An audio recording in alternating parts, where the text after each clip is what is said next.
Spirit Sports Consultants presents. This is our 2023 college football playoff predictions. There's always controversy when the committee puts out their four, but we think there was an exceptional amount this year, so we put our question of the week to the audience here.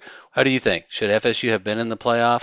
Let us know in the comments below. We actually were at the game where FSU dominated LSU in the week 1 game, but then with losing their quarterback, we're not so sure. So we have a split decision in our group with the four of us. Two think they should be in, two don't. So let us know in the comments below what you think. We will start with the nightcap, Washington versus Texas. These teams are very evenly matched.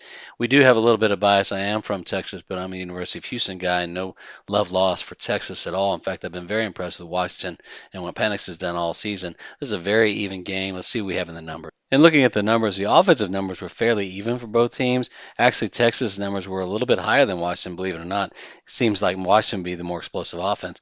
But the key number we want to focus on here is the rushing defense. Texas only allows about 80 yards per game, and Washington were able to dominate Oregon in the Pac-12 championship by running the ball effectively. So we think that advantage over Washington's rush defense gives Texas the edge.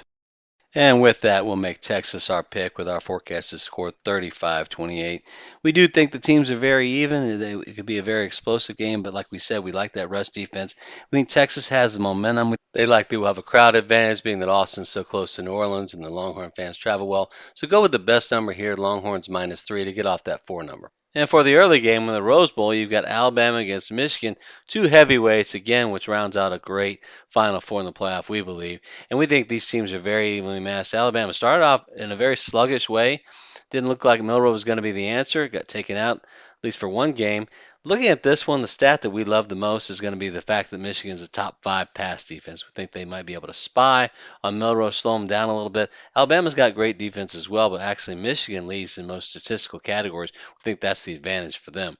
Let's look at their overall defensive statistics. We actually had them underrated. They're number 2 overall total defense, and they're almost 100 yards better than the Crimson Tide, who's always known for the defense. We felt all along Michigan was like the best team in the country. They were consistently like ranked 2 or 3. We think they're better.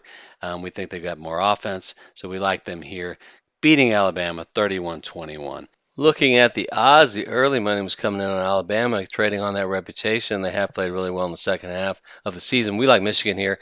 We get it down. It's currently Michigan -1.5. Try to get that down to 1 just to prevent any 1-point victory costing you a wagering victory. We like the Wolverines in this one. And so for the 2024 National Championship game in our hometown of Houston, we've got the Texas Longhorns and the Michigan Wolverines, what should be a very exciting matchup. We love this one.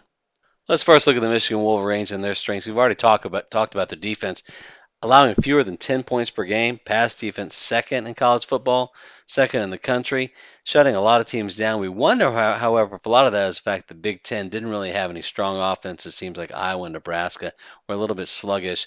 Look at the Longhorns. You got the top 5 rush defense. Really good against the run. We saw an improvement later in the season.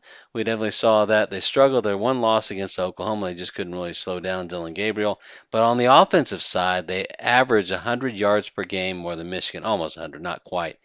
For this one, you would normally think defense wins. In this game, we think they might get the benefit of some calls as they want to see Texas join the SEC with a victory. Also, there's some backlash against Michigan, possibly sways us. And then the home field. Remember, this is played in Texas. We think you're going to see the crowd benefit the Longhorns. They are really loyal. They travel well, like the Longhorns here, 31-28.